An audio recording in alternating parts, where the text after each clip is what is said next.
It's a show of unity at a time of deepening international isolation for Iran. Thousands of people converged on Freedom Square in Tehran on Tuesday. They commemorated the anniversary of the 1979 revolution, which ousted the Shah and made Iran into an Islamic republic. But the economic progress and social equity that was supposed to follow remain a distant dream for ordinary Iranians. The quality of life isn't good at all. We have pollution, angry people, high prices, a huge class gap in Iranian society, and the country is isolated. It's difficult to find work these days. Their plight has been worsened by international sanctions. They've escalated since the US backed out of the 2015 Iran nuclear deal. Last month, food and fuel prices surged by more than 26%. 1 in every 4 young people is jobless. And the UN expects Iran's economy to shrink by 2.7% this year. But there's much more to the country's economic malice. A privatization drive launched in 2006 has seen the transfer of many state-owned businesses to the military's Revolutionary Guard. Companies reporting to the clergy, like Khatam al-Anbiya and Basij, are awarded government contracts without facing competition. And experts say a third of all imports and half of all exports are controlled by the Revolutionary Guard. This chokehold on the economy leaves few opportunities for ordinary Iranians and private businesses. The economic condition is really difficult now, especially for young people. Many of my friends have left the country. At the celebration for the revolution's anniversary, President Hassan Rouhani talked about the host of international threats to Iran. But many Iranians' focus isn't on foreign affairs. Protests against inflation and unemployment are persisting despite government crackdowns. It seems discontent against those in control of the state and the economy is only on the rise. Mobin Nasir, TRT World. Well, for more on this, I'm joined now by Babak Emamian in London. He's a financial advisor at Openwork and a member of the British Iranian Business Association. Welcome back to the program, Babak. Now, we saw there thousands of people take to the streets in Tehran and across the country to commemorate the 41st anniversary of the Islamic Revolution.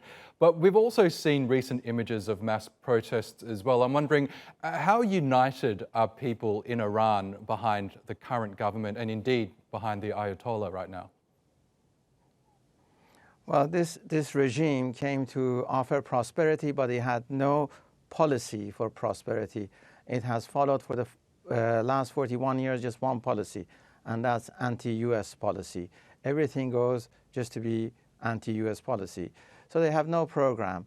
And in your previous segment about coronavirus, how it has affected China, this revolution has had the same impact on Iranian economy as coronavirus is having on China's economy. It's isolated it. Iran has not been part of the integrated supply chain for the last 40 years. And right now, all Iranian institutions, they are losing money.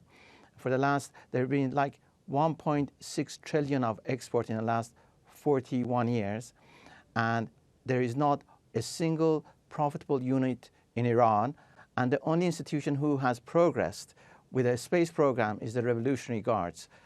So they are the winners, and the Revolutionary Guards are not even Iranian anymore. They're a multinational organization who are there just to benefit themselves.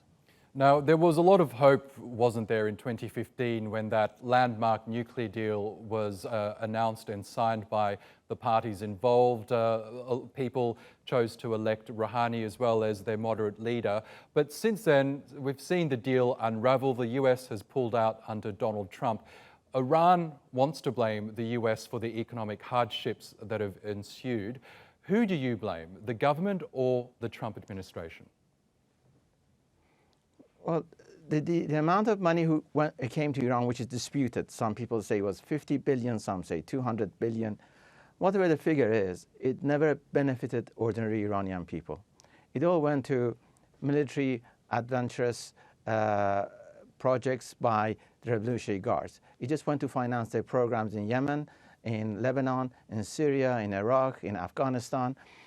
And ever since their policy, the policy of Iran, has been about how to be anti-American, how to expand its missile program, and most recently, how to engage U.S. further in Afghanistan so Iran would have a freer hand in Iraq.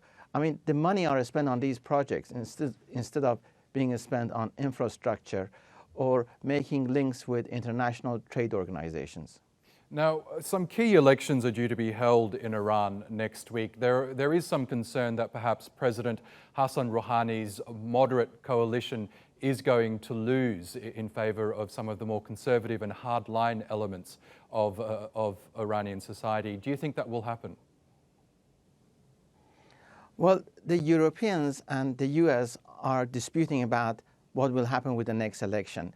The Europeans are saying that the next Iranian parliament will be a radical parliament, and a radical parliament will pursue nuclear weapons. The Americans are arguing that is not an issue because having a nuclear weapon and using it are two different things.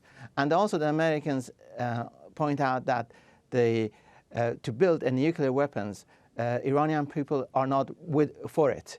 It needs hardliners or radicals to take over a couple of more institutions such as presidency before they could actually pursue nuclear weapons capability. But the Europeans, they don't even want to discuss it. So in my opinion, first of all, the money is not there. The previous sanction busters who provided the knowledge or know-how is not there. And more importantly, the political will is not there to pursue nuclear weapons.